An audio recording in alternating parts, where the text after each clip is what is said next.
دیکھو کہ اس دنیا میں اس وقت ہو کیا رہا ہے. اور اسی کے لیے وہ حدیث میں سنایا کرتا ہوں. آج تو یہ درس قرآن میں بات آ گئی ہے. وہ حدیث میرے نزدیک آخری چیز ہے. اس کے بعد بھی اگر آنکھ نہیں کھلتی کسی انسان کی تو میں نہیں سمجھتا کہ وہ اپنے گرد اس نے جو یہ فلا تزکوا انفسکم، اس نے جو اپنے گرد تزکیہ نفس کا ایک مصنوعی حالہ بنا لیا ہے، کبھی بھی وہ اس حالے سے نکل سکے گا اگر اس حدیث سے بھی آنکھ نہ کھلی. اور وہ حدیث کیا ہے؟ مولانا اشرف علی تھانوی نے اس کو اپنے جو خطبات جمعہ ہیں ان میں نقل کیا ہے. بیہقی کی روایت ہے. اوحى اللہ عز وجل الى جبرائیل علیہ الصلوۃ والسلام ان اقلب مدینۃ کذا وکذا باہلھا. اللہ نے حکم دیا حضرت جبرائیل کو فلاں فلاں بستیوں کو الٹ دو اس کے رہنے والوں سمیت.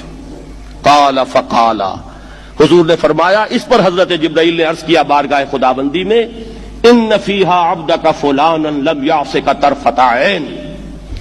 پروردگار اس بستی کو الٹ دوں، اس میں تو تیرا فلاں بندہ بھی ہے جس نے کبھی پلک جھپکنے جتنی دیر بھی معصیت میں بسر نہیں کی.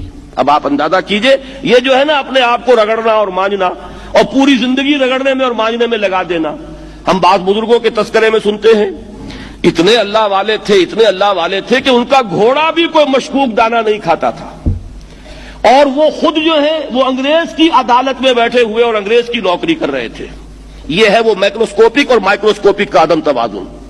طاغوت کی چاکری کر رہے ہیں، انگریز کی ملازمت کر رہے ہیں، انگریز کے قانون کی تنفیذ کے اندر اعلی کار بن رہے ہیں، لیکن ذاتی تقویٰ اور ذاتی نیکی اور ذاتی للہیت جو ہے اس کا معیار یہ ہے کہ ان کا گھوڑا بھی مشکوک چارہ اور مشکوک کھانا نہیں کھا سکتا. یہ ہے وہ عدم توازن. اس کو نوٹ کیجیے گا، جس کو کہ اس حدیث میں محمد الرسول اللہ صلی اللہ علیہ وسلم نے واضح کر دیا کہ حضرت جبرائیل عرض کرتے ہیں کہ اللہ فلاں بستی کو الٹ دوں، اس میں تو تیرا فلاں بندہ بھی ہے جس نے پلک جھپکنے جتنی دیر بھی معصیت میں بسر نہیں کی. ذاتی نیکی کا اب اس سے اونچا کوئی مقام کوئی شخص مجھے اگر بتا سکے تو میں اس کا مرید ہو جاؤں گا. اس سے اونچا کوئی مقام ہوگا کہ آنکھ جھپکنے جتنی دیر بھی کسی نے معصیت میں بسر نہیں کی. ذاتی نیکی کی معراج. لیکن حکم کیا ہوا بارگاہ خداوندی سے؟ قال فقال، حضور نے فرمایا اللہ تعالیٰ نے حکم دیا جبرائیل کو اقلب علیہ وعلیہ، الٹو اس بستی کو، پہلے اس بدبخت پر پھر دوسروں پر. کیوں؟ فإن وجهه لم يتمعر في ساعة قط، اس لیے کہ اس کا چہرہ کبھی میری غیرت میں سرخ نہیں ہوا، اس چہرے کا رنگ نہیں بدلا. بے غیرت انسان، بدیاں پھیلتی رہیں، میرے دین کو روندا جاتا رہا، میری شریعت کی دھجیاں بگڑتی رہیں، اوامر کا مذاق اڑایا جاتا رہا، نواہی کے لیے دنیا کے اندر جن چیزوں سے میں نے روکا اس کے لیے فلسفے تراشے گئے، اور یہ لگا رہا مست رکھو ذکر و فکر صبح گاہی میں اسے.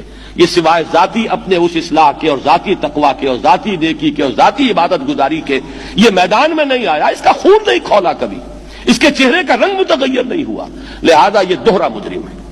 یہ ہے وہ تصور جو یہاں پر نوٹ کیجئے. ہاں اس کے یہ معنی بھی نہیں ہے کہ نماز بھی نہیں پڑھ رہے، روزہ بھی نہیں رکھ رہے، اقامت دین کے کارکن ہیں، فرض نماز آ گئی ہے وہ چلی جا رہی ہے، جماعت کا کوئی اہتمام نہیں ہے. اب یہ دو انتہائیں ہیں. ایک انتہا یہ کہ وہ تزکیہ نفس جو ہے اسی میں وہ رگڑنے اور مانجنے کا عمل جاری ہے. ایک یہ کہ اس کا سرے سے کوئی تعلق ہی نہیں، اپنی ذات سے بحث ہی نہیں. وہ کیفیت وہ ہو گئی ہے جو یہود کی آئی ہے قرآن مجید میں کہ تامرون الناس بالبر وتنسون انفسکم وانتم تتلون الکتاب، کیا تم لوگوں کو نیکی کا حکم دیتے اور اپنے آپ کو بھول جاتے ہو؟ یہ دوسری انتہا ہے. پھر وہی بات عرض کروں گا، وہی بال سے زیادہ باریک اور تلوار کی دھار سے زیادہ تیز راستہ ہے جس پہ چلنا ہوگا کہ نہ یہ ہو کہ وہ مبالغہ ہو رہا ہو، اپنی ذاتی اصلاح میں تو مبالغہ کی حد تک آگے جا رہے ہیں، اور دوسرے یہ کہ اپنے دین کی تبلیغ و اشاعت، اقامت دین کی جدوجہد اس کا کھانا ہی نہیں کھولا، زندگی میں وہ کھاتا ہی نہیں کھلا ہے. یہ ایک انتہا ہے. دوسری انتہا یہ ہے کہ انسان یہ سمجھے اپنے آپ کو کہ میں تو مجاہد فی سبیل اللہ اور دین کا کارکن اور دین کا میں اللہ کے دین کو قائم کرنے کی جد و جہد کرنے والا ہوں، جبکہ حال یہ ہو کہ جو کبائر ہیں وہ بھی زندگی میں موجود ہوں. ظاہر بات ہے فرض کا ترک کبیرہ ہے، نماز فرض چھوڑی تو کبیرہ گناہ کا ارتکاب ہو گیا، وہ تو کبائر میں آ جائے گا. فرائض کا ترک کر دینا کبیرہ گناہ شمار ہوگا. لہذا یہ دو انتہا